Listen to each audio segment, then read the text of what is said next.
Women have always been a driving and often unseen force in the labor movement.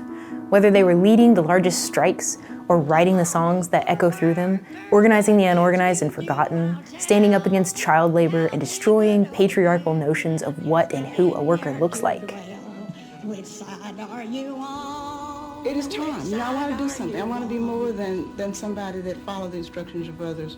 I love my union. I'm a part of that union, and I want to be known there. I want to contribute to that union. You can tell them we didn't come here to swap recipes. Know that it's okay. It's okay to go out and try to be the president of your union. And not only is it okay, but it's a responsibility to take leadership in your union. Yes, we can see somewhere. Women in the IUPAT have made no less impact. Although historically speaking, women in the building trades unions seem few and far between, we've traced the beginnings of our sisterhood nearly as far back as our foundation. Just because women have always been in our trades doesn't mean we've always done the best job supporting them.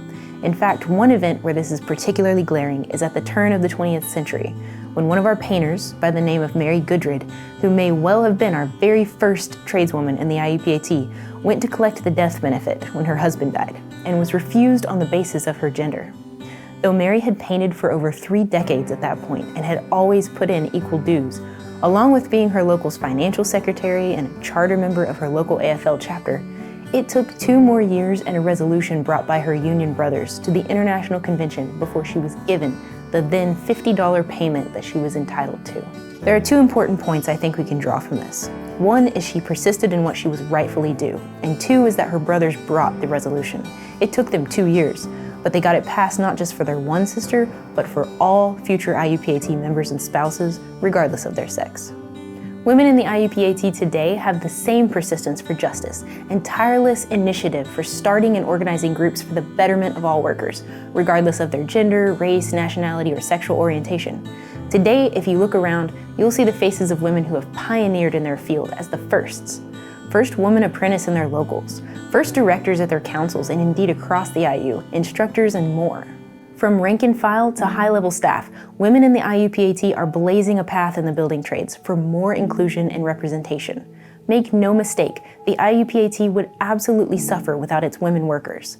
The IUPAT is proud to have the highest percentage of women in the building trades, and we are striving to create environments where more sisters will fill our ranks to meet our goal of 20% by 2024. Already, our women have led the way in creating an industry-leading maternity leave program for pregnant people within our trades. Though we're proud of our women in leadership, there are firsts that haven't happened yet. There is talent untapped and potential to be developed.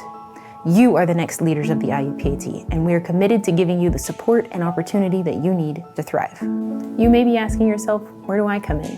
What can I do? But for women in the IUPAT, the better question is, what can't you do?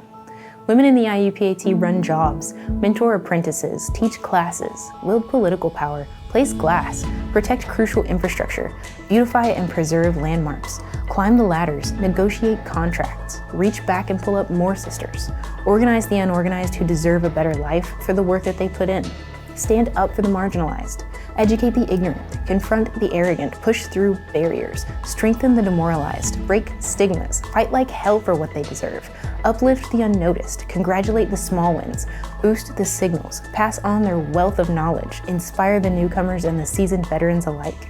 Get up when they've been knocked down, empower their sisters, make sure the next woman doesn't have it so hard.